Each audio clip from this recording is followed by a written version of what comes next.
Hi friends, ఎలా ఉన్నారు? అందరికీ వందనాలు. మేమైతే దేవుని కృప వలన చాలా బాగున్నాం. లాస్ట్ మంత్ మా అబ్బాయి మ్యారేజ్ అయిందండి. పెళ్ళంటే అందమైన చీరలు తప్పనిసరి కదండి. పెళ్లి పనుల్లో చాలా ముఖ్యమైనది చీరల షాపింగ్. ఇంకా మేము బయటికి వెళ్ళాక ఆన్లైన్లో సూరత్ నుంచి తెప్పించామండి.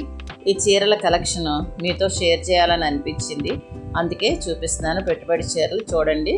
అలాగే పట్టు చీరలు కంచి నుంచి తెప్పించాను, అది వేరే వీడియో చేస్తాను. మీకు ఇవి ఎలా అనిపించాయో కామెంట్లో చిన్న మాట, దేవుడు శాపముగా కనిపించిన జీవితాన్ని ఆశీర్వాదముగా మన జీవితంలో కొన్ని సమయాల్లో అపజయాలు, కష్టాలు, అవమానాలు వస్తాయి.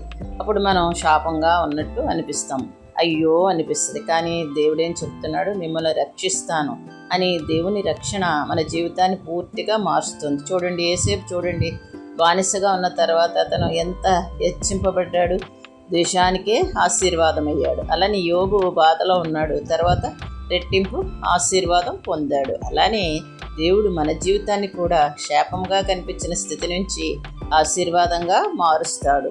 దేవుడు కేవలము తన ప్రజలను రక్షించటమే కాదు, ఇతరులకు ఆశీర్వాదంగా మారుస్తాడు. కాబట్టి మన జీవితం ఇతరులకు ధైర్యం, సాక్ష్యం, అలానే ఆశీర్వాదంగా ఉండాలి. మన ద్వారా కుటుంబం, సంఘం, సమాజం దేవుని మహిమను చూడాలి.